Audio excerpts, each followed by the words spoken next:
My half-brother and my wife were secretly having an affair for months. Here's how I discovered it, exposed the truth, and faced the fallout from my family. So I, 30 male, have an older half-brother. I'll call him Jerry, 35 male. My dad had Jerry with his ex-wife, but he left her when Jerry was just 6 months old. My mom told me that they got divorced because they were just not compatible. However, my dad continued to play an active role in Jerry's life, and he shared custody of him with his ex-wife. 2 years after his divorce, he met my mom, and they were married within a year. They had a pretty fairy tale kind of romance because my mom says that she was in a coffee shop and he was walking outside when he first laid eyes on her. Apparently, it was love at first sight for my dad, and he actually went inside the coffee shop to ask my mother out. After dating for a couple of months, he proposed, and she instantly said yes because she knew that he was her soulmate and they were meant to be together. So far, so good, right? Unfortunately, my dad ended up cheating on my mom about a year into their marriage with one of his TO workers. He confessed it to her out of guilt, and my mother decided to forgive him and stay with him. They went for marriage counseling and fixed things, and my mother was convinced that having a baby would solve all their problems, which is how I came into existence. My mother thinks this is a very romantic story, but honestly, I just think that my parents are very dysfunctional as a couple, and not the perfect version of themselves that they present to the world. Keeping up appearances and pretending to be perfect means a lot to them, that's for sure. Even when I was a child, they would put on a show of being madly in love whenever people would come over, and everyone would shower them with praise about how they had managed to keep the spark alive even after years of being married. But the truth was that, like any other married couple, they were pretty normal and didn't constantly kiss or hug each other when they were at home, and definitely not in the honeymoon phase like they pretended to be. It was just a show that they put on like the perfect couple, and I realized it only when I was older. This pressure to appear perfect also extended to me, which is why I was forced to enroll in a bunch of classes so I would be good at everything. I was constantly busy as a child and barely ever got time to relax. It wasn't until high school that I started protesting, and they allowed me to spend some time at home and just unwind. My dad had made sure that both Jerry and I were straight-A students and excelled at everything that we participated in, academically or otherwise. It was no big surprise that Jerry got into one of the finest medical schools in the country, and I ended up in an Ivy League college for a business degree. There was a lot of pressure on us, which is probably why both of us are quite successful now. And while I do not recommend going this way for other parents, I am lucky that it worked out for me. However, my dad also believed that he had the right to control our personal lives as well, and my mother was no better because she always agreed with whatever my father said. So when Jerry turned 30, my dad told him that he was supposed to start looking for a woman he could marry and settle down with because he was getting older, and soon enough he would be out of options. Jerry was dating his now wife, Tina, 34 female, at the time that my dad sat him down and had that talk with him. They worked together and were in an on-again, off-again relationship for almost 5 years, so they had known each other for quite a long time and my dad knew about it. But after that talk with my dad, Jerry decided to get serious about Tina, and within a year, he had proposed to her and they got married 3 years ago. Last year, they even had a baby together. Jerry and I are not close, so I didn't hear about any of this from him, but I did get to know about it from my dad when he had the same conversation with me earlier this year. He told me that he had had this conversation with my brother, and now it was time to tell me the same thing so I would get serious and have a family of my own. He had actually boasted about how he had been the one to convince Jerry to get married to Tina, and how he was as happy as could be with a wife and a son, and he wanted the same for me. He was clueless about how spectacularly it would blow up in his face later. My dad had even brought up his own affair from before I was born, and told me that at the time he had been really unfulfilled but committed to my mother, and having a child was what grounded him. He would recommend the same for me.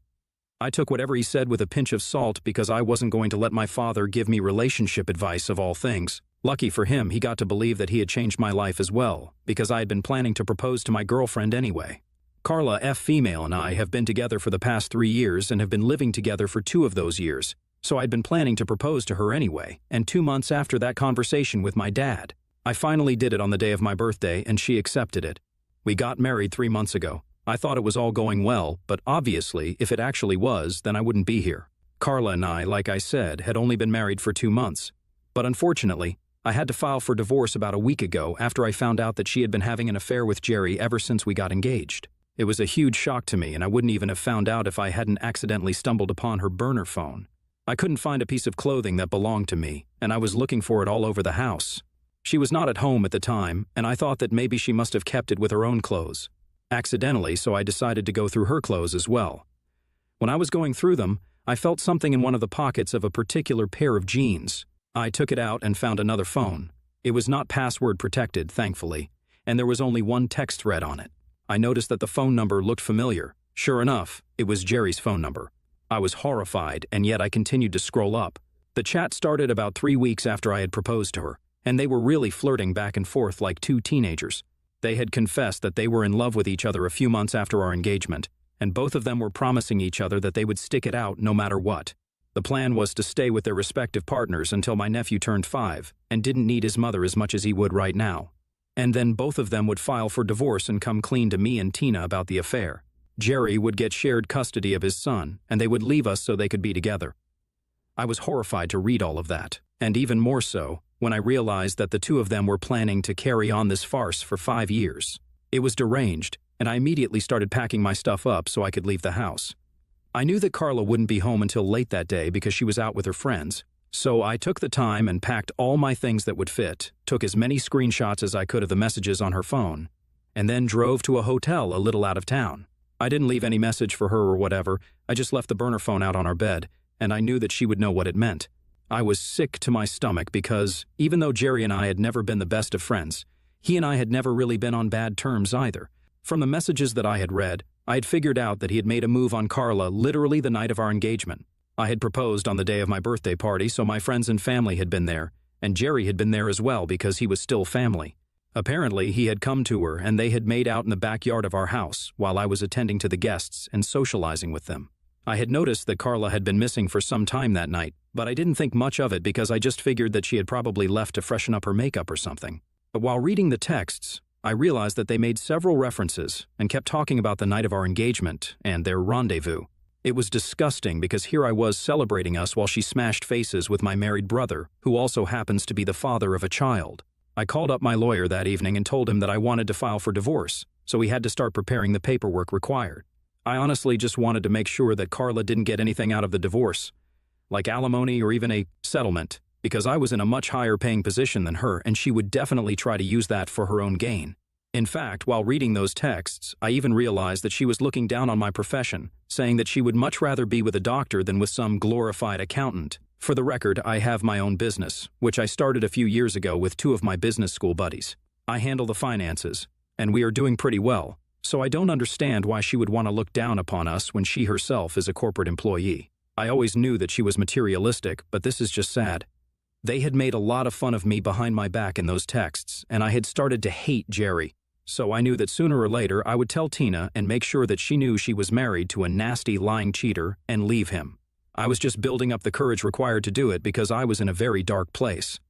I had blocked both Carla and Jerry everywhere as soon as I found out about the other phone because I didn't want to listen to any of their BS excuses or even give them a chance to explain themselves.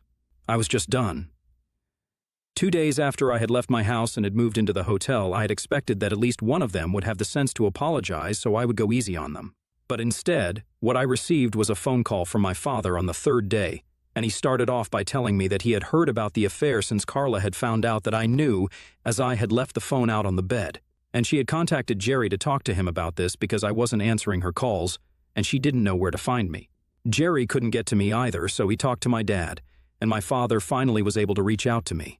He told me that he was sorry that this had happened, and I thought that he was being understanding. But just after he said that he felt really bad about what was happening to me, he told me that he would really appreciate it if I kept this all to myself and didn't talk about it just yet. I already knew the answer as to why he wanted that, but I still asked him and decided to record what he was about to say. He told me that he had talked to Jerry, and both of them were afraid of the same thing, that I would talk to Tina and tell her about his affair. My dad told me that, since I was not willing to speak to Jerry and had blocked him, he felt like it was his responsibility to tell me that neither he nor my mother wanted me to tell Tina about this. They said that, unlike me, Jerry had to think about a child, and it would ruin his life if I told Tina that he had been cheating on her with Carla. Tina came from a very well-connected family, and it was likely that she would use her power and influence to make sure that she had the most sway in the custody arrangement, and Jerry just couldn't bring himself to accept it. So, through my dad, all of them were requesting me to keep my mouth shut and not tell Tina the truth. They even said that they had spoken to Jerry and had made him promise that he would stop seeing Carla, and if I wanted to, I could patch things up with my wife and make it work because that's what my mother had done, and their marriage had turned out to be beautiful in spite of my dad's mistake. So my parents thought that I should go the same way and forgive Carla and Jerry for their stupid little mistake, because both of them were really sorry. I thought it was a bold move for my parents and Jerry to try and convince me that it was not a good idea for me to tell Tina about the affair, especially after he had screwed me over without batting an eye. I couldn't believe that they even had the audacity to expect that I would agree to this, and instantly hung up because I was done recording and I didn't even want to entertain the conversation or dignify it with a response. I was fuming because I knew that my parents had always cared deeply about how they appeared to other people, but this was madness, and there was no way that they were actually expecting me to keep my mouth shut. I wish I could say that I was surprised, but the cheating apple doesn't fall far from the cheating tree. So of course my dad wanted me to keep quiet and not breathe a word of this to Tina so Jerry could get away with all of this. They wanted me to brush it all under the rug and go back to pretending like everything was fine solely for the sake of keeping up the appearance that we were a perfectly normal and functional family for other people. And to suggest I forgive Carla and Jerry and patch things up with her so everything can go back to normal and we can carry on like this never happened requires some real guts. I was furious that they had thought that saying this would be a good idea, and in the heat of the moment I decided to text Tina out of anger and get back at Jerry for what he had done to me. I reached out to her through text and told her everything that I knew, including that Jerry had asked my dad to instruct me to keep all this a secret from her. For good measure, I also added the screenshots that I had taken of the messages that I had found on the burner phone, and then I turned my phone off. I didn't want anybody to be able to contact me because I knew that things were going to go down now, and I didn't want any part of it. A couple of hours later, when I thought it was appropriate, I finally turned my phone back on, and I found that it was full of messages and missed calls from my family. Everyone was really mad at me, but I only cared about what Tina had to say about all of this, so the first text that I checked after turning my phone back on was hers. She hadn't said much, just that she was thankful that I had chosen to help her out and tell her the truth, and that she knew what to do now. It sounded a little ominous, but I soon found out what she meant by that from the other text messages. Everyone, and by everyone, I mean my mom, my dad, and a couple of other family members, was clamoring about how Tina and Jerry got into a huge fight after I sent that message, and that Tina had left to go live with her parents with their son in the aftermath of the fight. It has also become abundantly clear to me that divorce was very much on the table for them, and Tina might file for full custody, which was not good for Jerry because she would definitely try her best to cut his time shorter with his son, even if he does get shared custody. And I don't know why, but my family is blaming me. If they didn't want any of this to happen, they probably should have taught Jerry not to cheat, but they didn't, so this is on him. I received a lot of angry messages, and have been for the past couple of days ever since I sent Tina that text and she left him. I think it's really unfair that everyone is blaming me. But it's even more unfair to claim that apparently I ruined a happy family. I don't even understand where that's coming from, because if they were such a happy family then Jerry wouldn't cheat, but whatever. I know that I'm right, but I still feel kind of weird because I've heard that Jerry is really miserable now, and I don't feel comfortable that he might not get full custody. With Carla and I, it's fine because we didn't have kids, but for them, it's kind of different. ITA for telling my brother's wife that he was having an affair with my wife? Update. Okay, so it's been close to a week since I sent that message, and Tina left the house, and things have become relatively quieter now in the sense that nobody is constantly messaging me and reminding me that this is all my fault, mostly because I have blocked everyone. I really don't need that sort of negativity in my life anymore. The only person that can still contact me is Carla, since I unblocked her because the divorce proceedings are about to begin. But she's using that window to try and talk to me and explain that she wasn't thinking straight and that she is apologetic for cheating on me. I don't know what she hopes to accomplish with this, but it's not really working. I don't feel bad for her. I don't even feel bad about what's happening. I think it's great that she cheated because it just saved me from wasting my time with her. I can't imagine being married to her for a year or more and then finding out that she had been cheating on me all along, or worse, letting her plan succeed and then being together for 5 years before finding out that she'd been having an affair. I'm trying to put a positive spin on this and trying to come to terms with the fact that she was never the right one for me. Because somebody who can agree to marry me and then go and make out with my half-brother, that person can never be my soulmate. I was wrong about her, and I'm glad that I was. I'm still living in the hotel, and nobody has been able to find me yet, which is something that I'm really thankful for because I don't know what I would do if they were able to track me down. I know it's only a matter of time before they do find out, since there are not many hotels in this area, and they know that I'm not in any of the places in the city. I've been working from here, and it's been lonely and strange, but there's not much that I can do about it. The only thing that I hope works out for me is the divorce. She has already been served, but she hasn't responded to it yet. And I guess she's probably just holding out hope that I might change my mind because of her consistent begging. It's optimistic of her, but it's not going to happen. Update 2. Hey guys, so 3 days since the last update, and sure enough, My dad and Jerry were able to trace me. They went through every hotel in the city and realized that I wasn't in any of them. So they started looking for me outside of town and found my car in the parking lot of this hotel. I had already informed the front desk staff that if somebody came looking for me, they were not supposed to tell them that I was here, and so when my dad and Jerry confronted them about it, they said that nobody by my name was here in the hotel.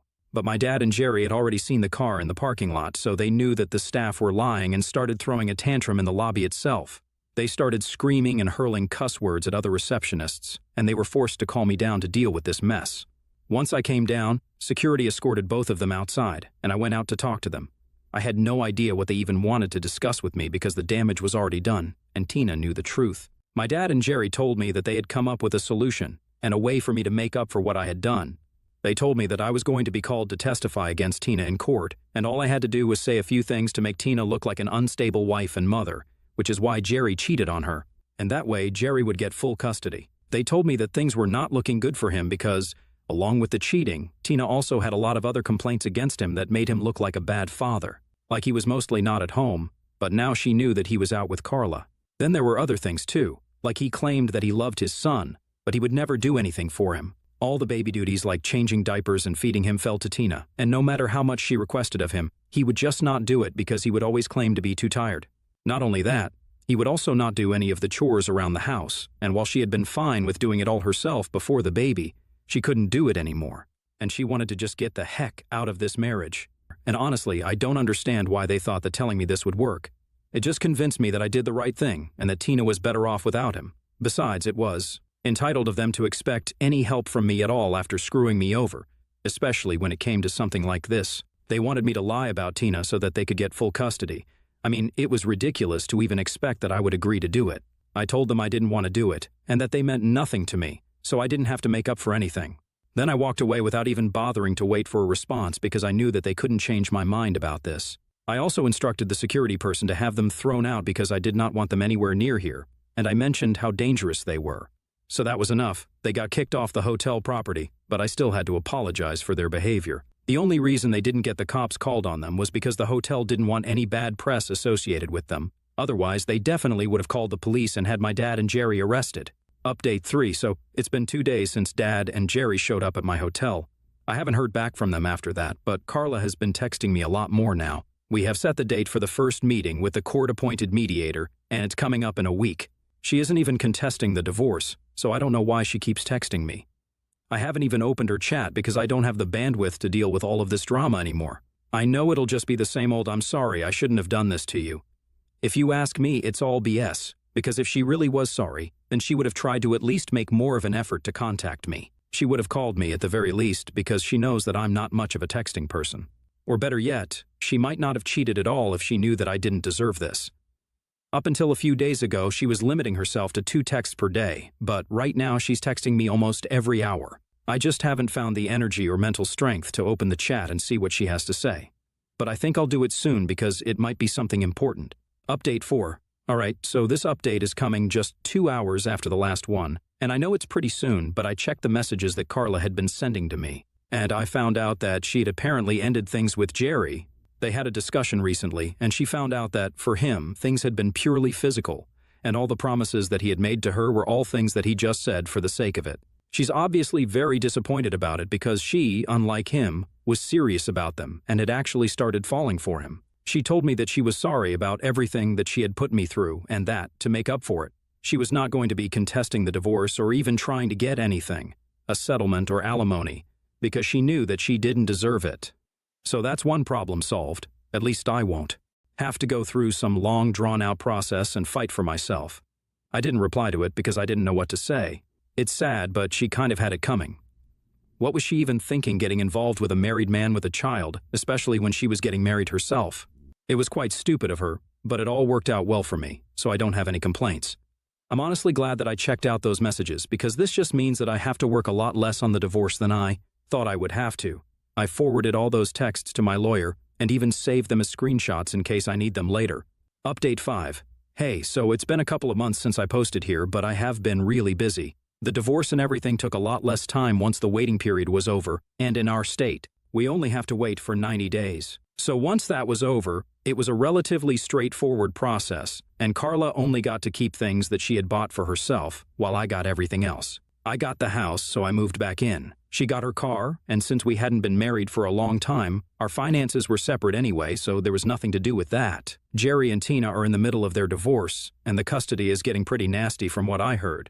It's sad for my nephew, but Tina has told me that I'm allowed to see him, and that's a huge victory for me because I really like the little kid, and I hope to have one of my own someday. And definitely will, but probably not with Carla. Anyway, I'm trying to get my life back on track, and so far it's going well. I just hope it continues to go well afterward as well.